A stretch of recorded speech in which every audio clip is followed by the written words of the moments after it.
Olá, pessoal! Hoje a gente vai falar sobre um fator evolutivo que é a seleção natural. A seleção natural é um dos 4 fatores evolutivos. Então, são fatores que alteram as frequências alélicas em uma população, que são a mutação, a migração ou fluxo gênico, a deriva genética e a seleção natural. A seleção natural, lembrando que é um dos fatores que altera as frequências alélicas de uma forma determinística.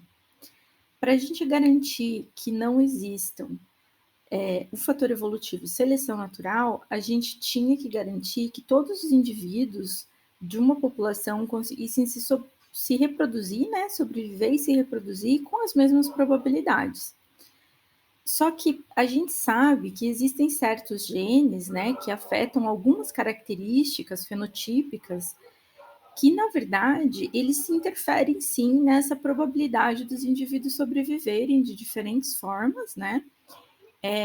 Pela saúde dos indivíduos, pela habilidade desses indivíduos em obter recursos do meio, de se alimentar, de conseguir parceiros, né? E, por último, também de se reproduzir, desses descendentes serem viáveis, né? Viáveis e férteis. Então, existem sim genes que estão sob ação da seleção natural. Então, esses genes, no caso, eles vão ter as suas frequências alélicas alteradas ao longo das gerações por conta de que esses indivíduos que mais se reproduzem, mais sobrevivem e se reproduzem, vão conseguir deixar um maior número de descendentes e com isso vão ter mais cópias dos seus alelos representados, né, na próxima geração. A seleção natural, então aqui a gente está falando, né, de um fator evolutivo descrito lá por Charles Darwin e Alfred Wallace, né, nas observações que eles fizeram sobre diferentes organismos. E a gente diz que a seleção natural, ela é a própria vantagem, né, reprodutiva desses indivíduos que são mais, se reproduzem mais, né? Eles são melhores adaptados ao seu meio. Então, a gente pressupõe nisso que existe uma variação entre os indivíduos em uma população nessa capacidade de conseguir utilizar os recursos do meio, né? Ou seja, nem todos os indivíduos são iguais, né? Tem que existir uma variação.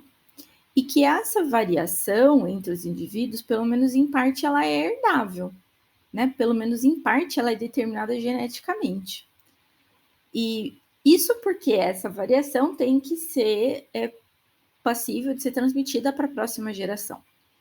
E os recursos do meio, além disso, são limitados, porque se houver uma diferença entre os indivíduos nessa capacidade, por exemplo, de se alimentar, mas tiver alimento suficiente para todos os indivíduos, na verdade não tem competição.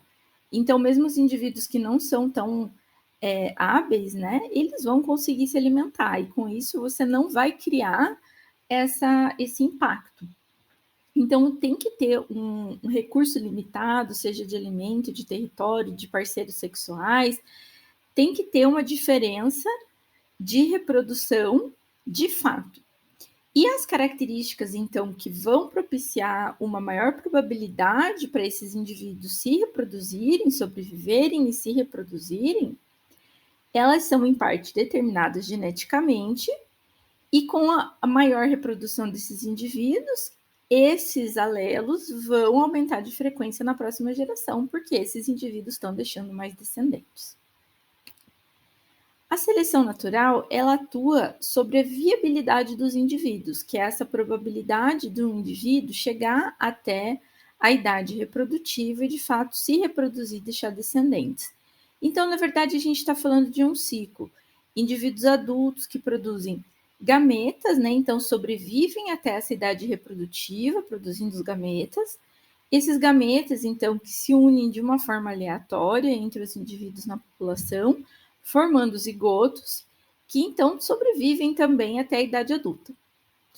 Esse valor adaptativo é o que a gente chama para o valor que a gente mede a intensidade da seleção natural. O valor adaptativo, de uma forma absoluta, seria a própria probabilidade de sobrevivência de cada genótipo, na verdade, não de cada indivíduo, mas a média da probabilidade de sobrevivência de todos os indivíduos que têm o mesmo genótipo na população. Isso seria o valor adaptativo do indivíduo, né? Seria a média dos indivíduos daquele genótipo. Então, para cada genótipo numa população, a gente pode calcular o valor adaptativo. Mas como esse valor adaptativo, ele, de uma forma absoluta, ele independe do valor dos outros genótipos, né? E a gente, na verdade, não tem como medir isso de fato, a gente utiliza o valor adaptativo relativo, que é uma comparação entre os valores adaptativos dos diferentes genótipos. Então, aquele genótipo cujos indivíduos, né, portadores desse genótipo, conseguirem se reproduzir mais do que todos os outros, né, a sobrevivência e reprodução deles é a maior comparada com o restante da população, vai receber o valor adaptativo de 1. Então, essa seria a probabilidade relativa de 100% de sobrevivência e reprodução. Então, o nosso 100% vai ser o melhor genótipo da população. Então, não tem um valor específico de descendentes que os indivíduos com aquele genótipo devem deixar para que aquele valor adaptativo seja considerado 100%. A gente coloca o melhor deles como 1 e os outros a gente faz comparativamente, variando de 0 a 1. Então, quanto maior esse valor adaptativo, menos seleção o genótipo está sofrendo. Então, o genótipo que tem o valor adaptativo máximo de 1, ele não está sofrendo seleção natural, ele está sobrevivendo e se reproduzindo da forma máxima possível. E os outros valores adaptativos menores do que 1, entre 0 e 1, eles estão sofrendo algum grau de seleção natural. Então, o valor adaptativo para nós mede isso, né? Essa comparação entre os genótipos de uma população. É muito importante a gente lembrar que a seleção natural, ela depende da mutação para existir, e que a mutação ela é aleatória. Então, quando a gente vê o efeito da seleção natural aumentando um alelo de frequência, muitas vezes a gente pode cair na tentação de acabar dizendo que essa mutação surgiu por causa da sua função, ou que essa mutação surgiu porque ela era melhor, que ela era vantajosa, ou que ela era adaptativa naquele ambiente. Mas ela surgiu de uma forma aleatória, como qualquer outra mutação, por um erro na hora da replicação do DNA. O que aconteceu é que, ocasionalmente, o impacto dessa mutação foi vantajoso naquele ambiente e, por isso, a seleção natural aumentou ele de frequência, aumentou esse alelo de frequência. A gente tem muitas formas de seleção natural e aqui a gente está vendo 3 tipos diferentes de seleção natural que podem atuar nas populações. A gente está vendo na primeira parte do gráfico, que é a parte A da figura, as 3 seleções, 3 diferentes tipos de seleção atuando em características quantitativas, né, onde a gente tem uma variação contínua. E na parte de baixo, a parte B do gráfico, a gente está vendo as 3 tipos de seleção natural atuando em um polimorfismo que seria um loco com 2 alelos. Os 3 tipos de seleção estão nas 3 colunas que a gente está vendo. Na primeira coluna, a seleção direcional. Na segunda coluna, a seleção estabilizadora. E na terceira coluna, a seleção diversificadora. A seleção que a gente está vendo na primeira coluna, a seleção direcional, é o tipo de seleção que a gente mais está habituado a falar, né? Mais está habituado a exemplificar. Nesse nosso esquema, a gente está vendo, tanto na parte A do gráfico quanto na parte B, na primeira linha do gráfico da parte A e na primeira linha da parte B, uma população parental, que seria a população antes da seleção natural atuar. Então, na parte B do gráfico, que é mais simples da gente compreender, a gente está vendo o gráfico em barras correspondente aos 3 genótipos possíveis para esse loco com 2 alelos, sendo o homozigoto A1A1, o heterozigoto A1A2 e o homozigoto A2A2. Nesse gráfico, a gente está vendo uma distribuição onde os heterozigotos são mais frequentes, né? Então, o eixo Y está mostrando a frequência genotípica. Então, a gente tem maior frequência do heterozigoto, em segundo lugar do genótipo A2A2 e em terceiro lugar do genótipo A1A1. Lá na parte A, a gente está vendo a mesma coisa na população parental, só que como uma distribuição contínua. Ou seja, nesse caso, a gente está vendo um gráfico de distribuição normal, onde os indivíduos ali, o valor intermediário da característica, né? Então, se a gente pensar aqui, por exemplo, o tamanho dos indivíduos. Então, aqui seria o tamanho médio, né? Que está representado por essa linha tracejada. Esse valor, ele é o mais frequente na população, né? Então, os indivíduos de tamanho médio têm maior número, né, na população. Poucos indivíduos estão nos extremos dessa distribuição. Poucos indivíduos têm um tamanho muito pequeno e poucos indivíduos têm um tamanho muito grande. Já na segunda parte dos gráficos A e B, né, na segunda linha, a gente está vendo a população filha, ou F1, que a gente está caracterizando aqui. Então, essa população, ela já representa a distribuição da característica na população após o efeito de seleção natural. Nesse caso, a gente está vendo uma outra curva, né? Então, a gente vê que a seleção natural levou a uma alteração na distribuição da característica, e lá no gráfico B a gente vê que a seleção natural levou a uma alteração da frequência dos genótipos. Então, na próxima geração, a gente vai ter o genótipo A2A2 sendo mais frequente do que o próprio heterozigoto. Então, a gente tem o efeito da seleção, né, após, né, essa geração. A seleção está sendo representada em ambos os gráficos pela parte mais escura do gráfico da distribuição na letra A e pela parte mais escura das barras que estão representadas nos gráficos da letra B. Esses são os indivíduos que estão em desvantagem, eles se reproduzem menos. Então, por exemplo, no primeiro gráfico de distribuição na letra A, a gente vê que, como toda a distribuição mais à esquerda do gráfico, aqui poderiam ser os indivíduos de pequeno tamanho, por exemplo, eles se reproduziam menos, então eles estão menos representados na próxima geração. Então, toda a distribuição do gráfico foi alterada, né, mais para a direita, né? Então, a gente vê esse mesmo efeito com relação aos polimorfismos lá na letra B. A gente aumenta o genótipo mais lá da direita, que é o A2A2, tá? Então, assim, a gente vai ter a comparação dos 3 diferentes tipos de seleção. A seleção direcional, que é essa que a gente está olhando no momento, ela vai aumentar a proporção do genótipo com o maior valor, né, o valor mais extremo daquela característica, que é o que mais se reproduz. Tá? Então, se a gente pensar agora, olhando só para essa seleção direcional, a gente pode imaginar que o valor adaptativo, nesse caso, de um dos homozigotos, que nesse caso seria o A2A2, ele é maior do que o valor adaptativo do homozigoto A1A1, que está sendo selecionado contra, né? Nesse caso que nós mostramos, o intermediário aqui, né, o valor adaptativo do heterozigoto A1A2, né, ele pode ser intermediário, se a gente não tiver dominância, ou então pode até ser igual a A2A2, se a gente tiver a dominância do A2, ou igual a do A1, se o A1 for dominante, né? Então, o que vai acontecer com o heterozigoto, qual é o valor adaptativo do heterozigoto, vai depender. Ele pode estar entre os dois homozigotos ou pode ser igual a um dos homozigotos. Essa seleção direcional, ela acaba levando a um aumento de frequência do alelo que é favorável, nesse caso, o alelo A2. Então, aqui, se a gente for ver a frequência do alelo A2, aumentou e a frequência do alelo A1 diminuiu proporcionalmente.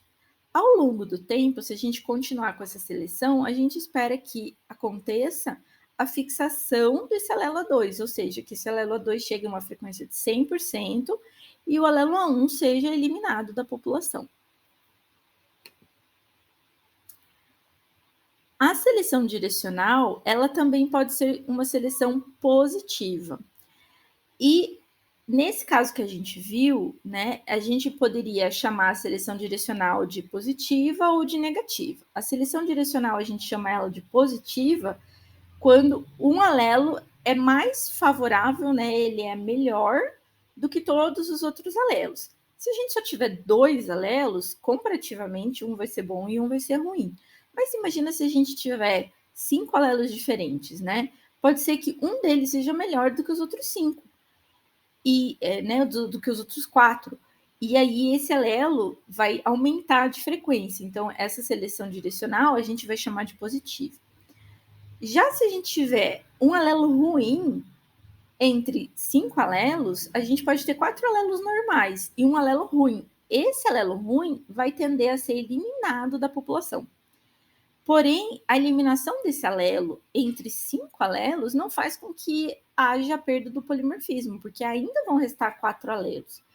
Então, nesse caso, a gente chama de seleção direcional negativa, porque ela está eliminando um alelo. Então, repetindo, no caso de só 2 alelos, isso não faz diferença, mas no caso de ter mais alelos, faz diferença sim. A gente tem que lembrar sempre que a seleção direcional ela vai acabar resultando em uma alteração mais veloz, né, mais rápida ou mais lenta, dependendo da interação entre os alelos. Se existe dominância, como está sendo mostrado aqui no gráfico, ou se não existe dominância, se é um modelo, por exemplo, aditivo, onde o efeito dos alelos simplesmente se soma, ou seja, o heterozigoto ele tem um fenótipo intermediário e, consequentemente, um valor adaptativo intermediário também. Nesse gráfico, a gente está pensando numa seleção direcional positiva, que vai acabar levando à fixação de um alelo favorável, de um alelo bom, né? Se esse alelo tiver uma interação de dominância, né? Se esse alelo for dominante, ele for favorável e dominante, ele vai tender a aumentar de frequência, que é o que está sendo mostrado no eixo Y, muito rápido em poucas gerações, que é o que está sendo mostrado no eixo X. E logo já vai chegar perto de 100% de frequência. Já se esse mesmo alelo for recessivo, ele vai demorar muito mais tempo para aumentar a sua frequência na população, porque ele não vai ser um alelo favorável quando ele tiver em heterozigose, porque no caso ele é recessivo, né? Então ele só vai ser favorável em homozigose. Então vai demorar um tempo para que a frequência alélica por deriva genética aumente um pouco, para que a gente consiga ter homozigotos e não só heterozigotos, né, na população, para que então esses homozigotos sejam positivamente selecionados e aí sim esse alelo vai aumentar de frequência e vai chegar à fixação, né? Então a gente tem um impacto aí da relação de dominância ou não entre os alelos. Exemplificando a seleção negativa, seria como se a gente tivesse uma variação, né, que pelo menos em parte fosse genética, por exemplo, na cor dos besouros, e existe uma cor que é melhor para a camuflagem deles, que é o marrom, que se destaca bem menos ali no tronco da árvore, e uma cor, né, determinada geneticamente, que se destaca muito. Por exemplo, ela é verde. E esses besouros que apresentam essa cor verde, eles são predados com muita facilidade. O predador, uma ave, né, predadora, identifica e enxerga eles com muita facilidade e se alimenta desses besouros. Então, esses besouros verdes vão sobreviver menos, porque vão ser predados, e, portanto, vão deixar menos descendentes na população. Ao longo do tempo, a gente tende a eliminar esse alelo de cor verde, né, e fixar o alelo da cor marrom. Então, isso é o que a gente chamaria de seleção negativa. Para a gente ter um exemplo de seleção positiva ou adaptação, com um exemplo bastante comum, que são os formatos dos bicos dessas aves, que a gente chama de tentilhões, que ocorrem nas diferentes ilhas de Galápagos, que foi uma característica estudada por Darwin nessas ilhas, né, quando ele visitou. Então, os tentilhões têm diferentes bicos que são adaptados para diferentes dietas. Então, tem aqueles que se alimentam de folhas, de sementes, de frutas, de larvas, de insetos. E os bicos podem ser mais pontudos, né, mais compridos, mais achatados. E esses bicos, eles são formas bem adaptadas, né, para aquela certa alimentação. E o Darwin encontrou esses animais em diferentes ilhas, né, adaptados cada um aí à sua dieta específica. Nesse caso, a gente pode imaginar que existia uma diversidade, né, de bicos, ou seja, existia um polimorfismo, né, tentilhões de vários tipos de bicos, mas aqueles que eram especializados, por exemplo, em folhas, eles conseguiam sobreviver e se reproduzir mais nas regiões que tinham uma grande disponibilidade de folhas, então eles conseguiam ser muito eficientes na sua alimentação. Já, por exemplo, aqueles indivíduos que tinham um bico intermediário, talvez não se alimentassem bem nem de folhas e nem de insetos, por exemplo. Então, eles não conseguiam sobreviver e se reproduzir tanto quanto aqueles que eram especializados. E assim, a seleção natural foi eliminando essa diversidade em cada uma das populações, né? Só que resultou em populações especializadas em alimentos diferentes, né, em ilhas diferentes. A seleção positiva, que a gente também chama de adaptação, ela também faz uma alteração no desequilíbrio de ligação naquela região genômica, aumentando o desequilíbrio de ligação entre os polimorfismos da região. Aqui a gente tem um exemplo antes da seleção de uma mutação que está mostrada em vermelho, que aconteceu em um haplótipo específico de uma combinação de alelos azuisinhos aqui ao redor, né, dessa mutação. Quando essa mutação ocorreu e ela era vantajosa, ela aumenta de frequência tão rápido na população que todo aquele haplótipo acabou aumentando de frequência junto com ela. Com isso, a gente pode até ter a fixação daquele único haplótipo na população. Isso acontece de forma mais rápida do que pode haver recombinação entre essa mutação nova e os outros alelos, né, da região. Então, a gente acaba aumentando de frequência esse único haplótipo e aumentando, então, o desequilíbrio de ligação. Pela redução da diversidade dos haplótipos, né, a gente vai praticamente passar a ter um único haplótipo, principalmente se a gente considerar aqueles outros alelos que estão mais próximos ali naquela região genômica. Já a seleção balanceadora, que é esse segundo tipo de seleção que a gente vai ver, também é chamado de sobredominância, porque nesse caso o heterozigoto é que é o melhor genótipo, é o que mais sobrevive, o mais se reproduz. Então, o heterozigoto tem um maior valor adaptativo. E o valor adaptativo do heterozigoto é maior do que os dois homozigotos. Isso a gente pode ver no gráfico B. Né? Então, o heterozigoto ele tem a menor parte em escura no gráfico de barras, né? Que é a menor seleção. Então, ele é o mais vantajoso.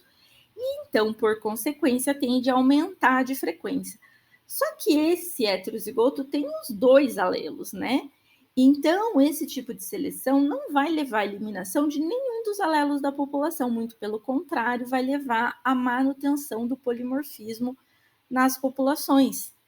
Isso a gente pode observar também como na letra A, onde essa curva normal de distribuição da característica, ela continua com a mesma média, só que ela diminui as suas extremidades, né? Ela passa a ser mais estreita.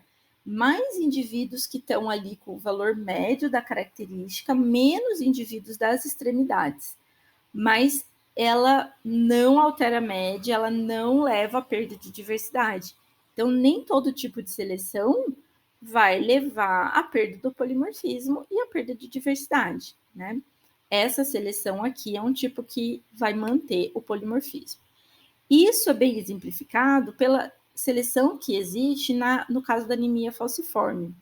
A anemia falciforme, se a gente for ver por si só, é uma doença que, né, em populações humanas, que ela é deletéria, né? Ou seja, ela é um problema mesmo de saúde que se a gente não tem, né, um tratamento, se a gente não tem, né, pensando nas populações há um tempo atrás, a gente não tem como pensar nela sem pensar numa seleção negativa contra o alelo da anemia falciforme. Mas esse alelo é muito frequente em populações que são populações onde ocorre muita malária. A malária é causada por um protozoário que invade as células vermelhas do sangue.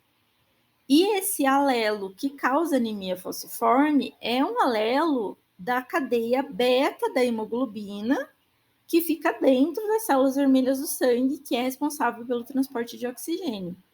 Esse alelo, especificamente essa mutação que causa anemia falciforme, que a gente chama de alelo S, é uma alteração de base, o código RS334, que leva à substituição de aminoácido na proteína, no aminoácido 6, que é trocado, e na proteína, na hemoglobina, né, a gente tem, na verdade, um tetrâmero, onde tem 2 unidades alfa, 2 cadeias alfa e 2 cadeias beta. Então, falei para vocês que esse alelo era um alelo da cadeia beta da hemoglobina. Então, a gente tem 2 cópias dessa cadeia beta. Com o alelo S, né, a gente vai ter uma alteração estrutural nessa molécula que não vai permitir a ligação do oxigênio e o transporte desse oxigênio no sangue, né? Então, através da alteração dessas cadeias beta. Aqui do lado a gente tem a representação esquemática da sequência de DNA, primeiro com o tipo selvagem, né, que a gente diz que é o tipo normal, onde a gente tem um códon especificamente ilustrado ali, né, CTT, que aqui no caso ainda não é o códon porque é no DNA, mas a gente tem ali a região, né, que no RNA mensageiro que está ali embaixo vai ser o códon. E no mutante, por comparação, a gente tem uma alteração na base, na segunda base, que é uma troca de um T para um A. E, consequentemente, vai alterar o códon lá no RNA mensageiro. E a proteína que está representada lá embaixo, né, a proteína normal vai ter um aminoácido, e a proteína alterada com essa mutação, com esse alelo S, vai ter um outro aminoácido, né? Então, isso vai causar alteração. O alelo S, então, pode estar presente nos indivíduos em homozigose. Nesse caso, ele vai causar anemia falciforme de fato. Essa alteração da hemoglobina faz com que, né, a falta de atividade dessa proteína, com a falta de ligação do oxigênio, faz com que essa hemoglobina ela altere sua forma. Então, toda a célula fica com esse formato de foice, ou formato de banana, como eles chamam em várias partes na África, e que é uma forma curvada e alongada. Então, isso representa um problema gravíssimo para o indivíduo, porque é uma anemia severa, né? Ele não consegue fazer a função, e geralmente esses indivíduos não sobrevivem. Os indivíduos que são heterozigotos, eles têm uma forma muito branda de anemia, porque eles têm um alelo que produz a cadeia normal da hemoglobina e um alelo que produz a cadeia alterada. Então, no final das contas, eles vão ter a maior parte das suas células normais em condições normais de oxigênio. E só quando eles vão estar em condições de pouco oxigênio, né, no ambiente, é que eles podem ter algum sintoma. Então, geralmente, isso não vai afetar, né, de forma importante a sobrevivência e a reprodução desses indivíduos. Mas eles acabam tendo uma vantagem muito importante numa área onde existe muito caso de malária, porque o protozoário não consegue entrar nessas células falciformizadas e ele não consegue, então, desenvolver a doença. Então, esses indivíduos heterozigotos, eles são resistentes à malária. Os indivíduos anêmicos também são resistentes à malária, mas eles acabam nem sobrevivendo por conta da anemia tão severa. Mas os heterozigotos sobrevivem por conta da anemia e ainda por cima são resistentes à malária. Então, esse é um caso onde o indivíduo heterozigoto tem uma vantagem com relação aos outros indivíduos. Claro, só se houver malária naquela região, porque não havendo malária, não tem vantagem nenhuma em ser heterozigoto. Aí é melhor não ter o alelo S mesmo, né? Porque também você nem tem a anemia branda e você nem tem chance de passar isso para os seus descendentes. Mas na região onde tem malária, onde basicamente todo mundo vai pegar malária, a malária pode ser um problema muito grave. Então, esses indivíduos vão ter uma vantagem, né? Então, aqui está representada a seleção balanceadora ou, né, de superioridade do heterozigoto. Aqui estão, né, as formas das células e a transmissão, né, que é uma característica monogênica, né, de transmissão dos pais para os filhos. Aqui, então, a gente está representando, né, basicamente, o valor adaptativo, né? O que a gente está mostrando aqui, na verdade, é o tempo de sobrevivência dos indivíduos com cada genótipo em uma região onde há malária. Então, os indivíduos em vermelho são os indivíduos anêmicos. Em região com malária, em região sem malária, esses indivíduos anêmicos, eles são sempre muito prejudicados. A sobrevivência deles é muito baixa. A gente vê, né, no eixo X, pelo tempo em dias, né, até a morte dos indivíduos. E os indivíduos que estão em verde são os indivíduos que são os normais, eles não têm o alelo da anemia. Esses indivíduos, em uma condição sem uma região sem malária, não tem problema nenhum, eles não têm anemia, na região não tem malária, tudo bem. Eles, obviamente, sobrevivem mais do que os indivíduos anêmicos, né? Então, uma sobrevivência mais longa por mais tempo.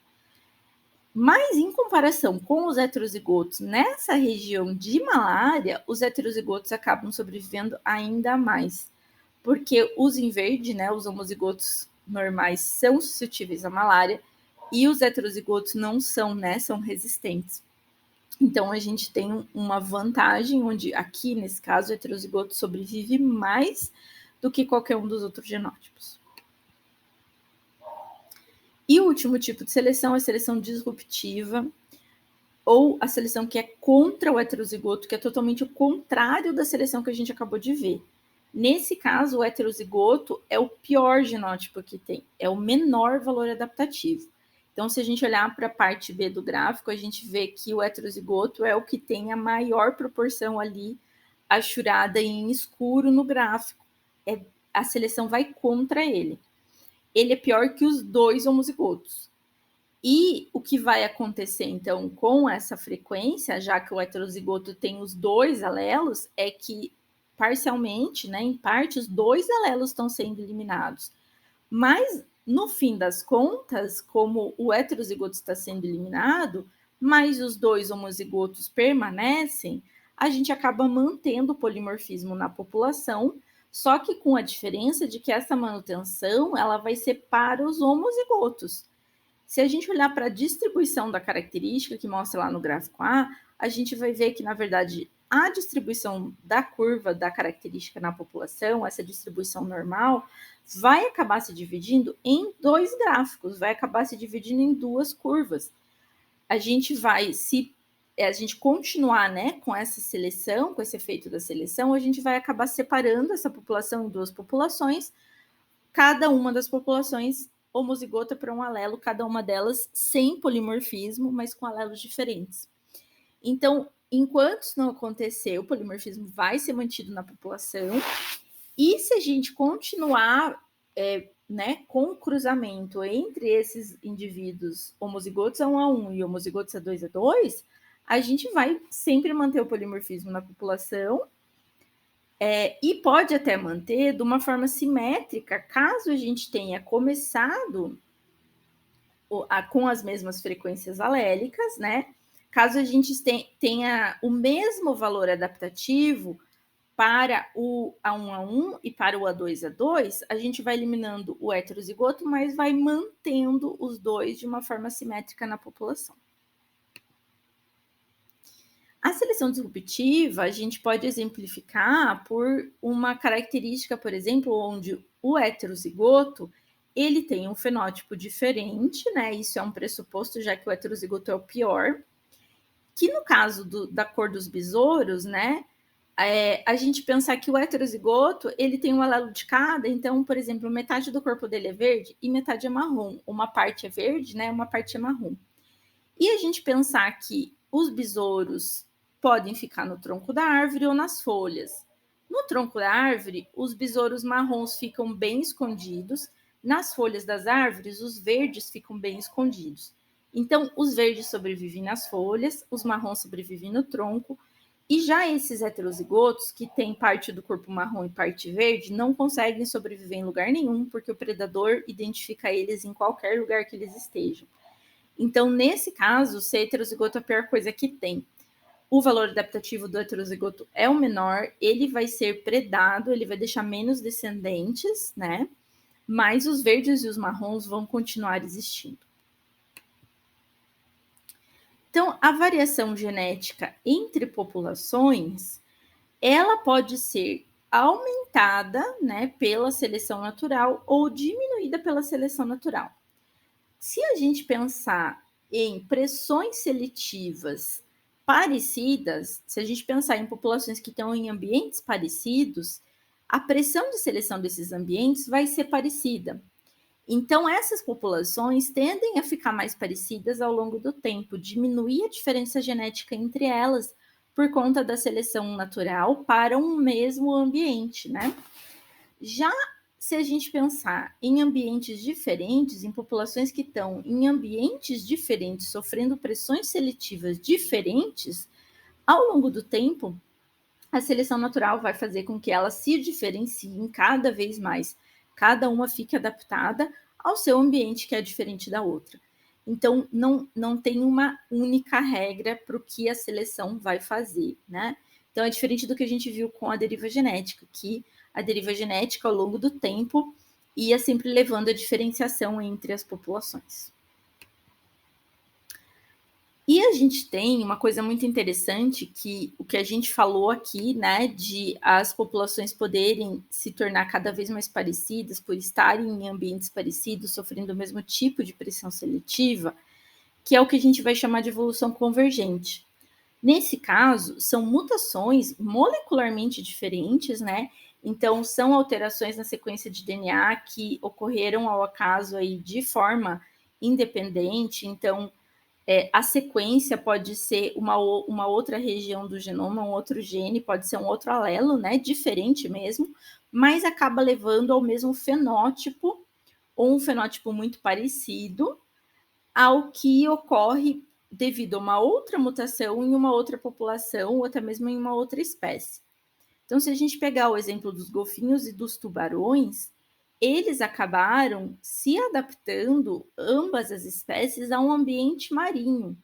E a sua sobrevivência nesse ambiente marinho, ela foi possibilitada por uma série de adaptações, que são características, né, que eles foram desenvolvendo ao longo do tempo, através dessa seleção, em cima de mutações que foram ocorrendo. Mutações diferentes, talvez em genes diferentes, desenvolvendo estruturas, né, parecidas, que permitiram com que eles se adaptassem a esse ambiente marinho. Então, essas estruturas, elas são semelhantes, né? A gente pode dizer que são análogas, porque são parecidas, mas não são homólogas, não são estruturas que tenham origem comum. Elas são estruturas que evoluíram de forma convergente, por mutações diferentes, selecionadas para o mesmo tipo de ambiente. Um exemplo disso em populações humanas, que é muito bem descrito molecularmente, é o exemplo da persistência da lactase. A lactose em si, né, é um açúcar que está presente no leite de mamíferos, inclusive no nosso, e a enzima lactase é a que quebra esse açúcar em glicose e galactose, porque é um açúcar muito grande para ser absorvido pelo intestino. Então, quando a gente está em fase de amamentação, né, isso vale para todas as espécies de mamíferos, essa lactase, essa enzima, ela é expressa no intestino, né, o bebê, né, o filhote está se alimentando do leite materno, essa é a sua principal fonte nutricional, e essa enzima está sendo expressa.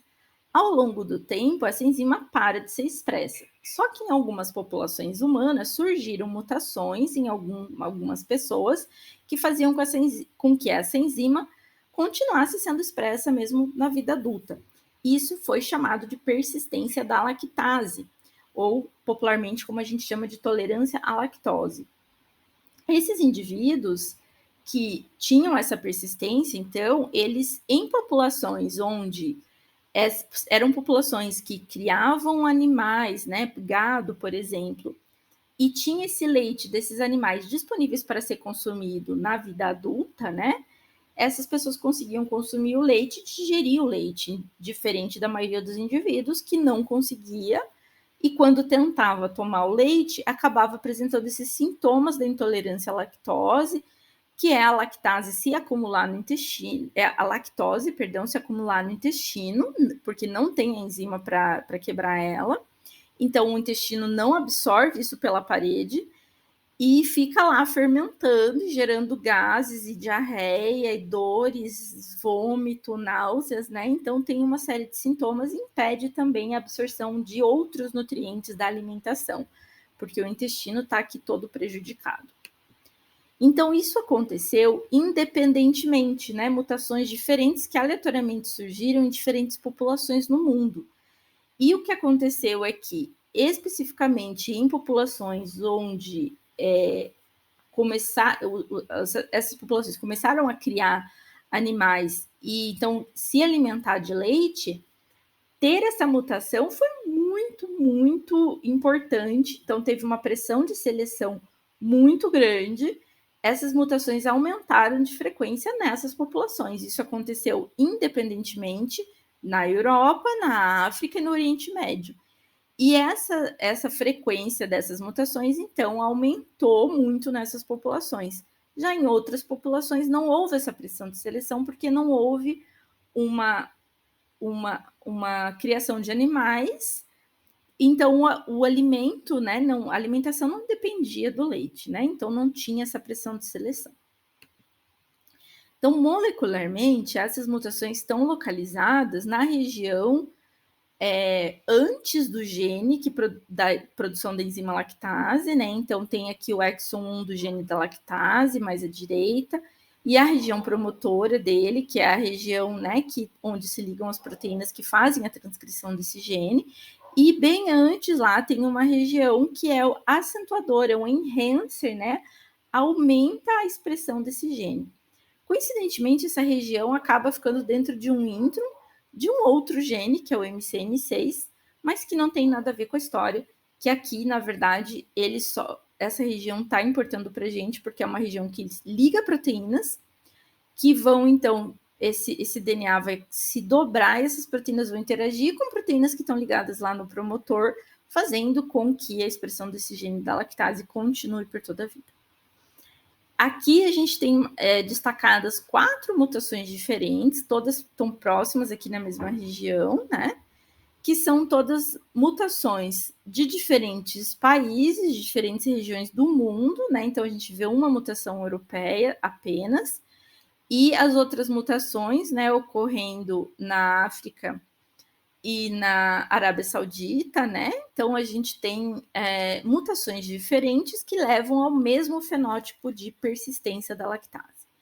Em diferentes populações, isso pode ter sido uma fonte muito importante de nutrientes, por isso que foi selecionada, né? A gente pensar que dificilmente o leite poderia ser substituído por uma outra fonte de nutrientes tão rica quanto, mas também importante fonte de cálcio, principalmente durante a gravidez, né? Nas mulheres grávidas, no desenvolvimento do embrião, e em algumas regiões áridas, inclusive uma fonte importante de água. Se a gente pensar no efeito da seleção natural, no efeito da deriva genética, a gente sempre tem que lembrar, a gente tem a tendência, né, de falar que a seleção natural deve ser mais importante porque tem uma função envolvida, a deriva genética é uma coisa aleatória. Então, dá uma impressão, se a gente não pensar bem, de que talvez a seleção natural sempre vai ser mais importante. Mas se a gente lembrar que toda mutação, quando surge, ela vai ocorrer em um único cromossomo de um único indivíduo e vai estar em heterozigose, e que a frequência dela vai ser de uma única cópia em todos os cromossomos da população, que seria 2 vezes o número de indivíduos, né? Essa mutação ela vai ser muito rara. E então, principalmente se ela for recessiva ainda, o efeito dela nem vai ser manifestado, porque ela vai estar em heterozigose. Então, nem dá para imaginar que ela vai ser favorável ou deletéria se o efeito dela não conseguir aparecer nesse heterozigoto. Então, a primeira coisa que acontece com qualquer mutação, mesmo se ela for dominante, é a deriva genética, porque a mutação é muito rara. Por melhor que ela seja, né, esse indivíduo que porta essa mutação, digamos que ele tenha 3 filhos, ainda assim pode ser que nenhum desses filhos tenha herdado essa mutação, tenha herdado, na verdade, o outro alelo. Então, a gente sempre vai ter um efeito muito grande da deriva genética logo que essas mutações surgem. E só se essas mutações conseguem ser transmitidas aí pelas primeiras gerações é que elas vão poder realmente exercer, né, seu efeito, seu impacto, e aí a seleção natural vai poder atuar sobre elas. Então, a tendência de todas as mutações inicialmente é de ser perdida, porque a frequência é muito baixa. E aí, né, se elas não forem perdidas, tem aí uma possibilidade de aumentar de frequência. Então, todas as mutações, né, acabam sofrendo essas alterações aí da deriva genética, mesmo as mais favoráveis, né, a gente imagina que a maior parte das mutações, elas surgem, elas desaparecem por conta dessa deriva. Então, só aquelas que permanecerem, né, depois de um tempo, é que que vão ter a chance, na verdade, de passar por seleção natural. Então, pensando também no balanço da seleção natural com a mutação, né, a gente tem uma série de doenças que as mutações são tão deletérias, na verdade, diminuem tanto a probabilidade de sobrevivência e reprodução dos indivíduos, que a gente pode pensar que, na verdade, elas sempre são eliminadas. Mas a mutação sempre está acontecendo, claro, de uma baixa taxa, mas de uma forma constante. Então, obviamente que ao longo do tempo sempre são geradas novas mutações, novas cópias desses alelos deletérios, e a seleção não consegue eliminar todos os alelos deletérios imediatamente. Então existe um balanço aí. A gente sempre vai encontrar alelos desfavoráveis ou deletérios existindo nas populações.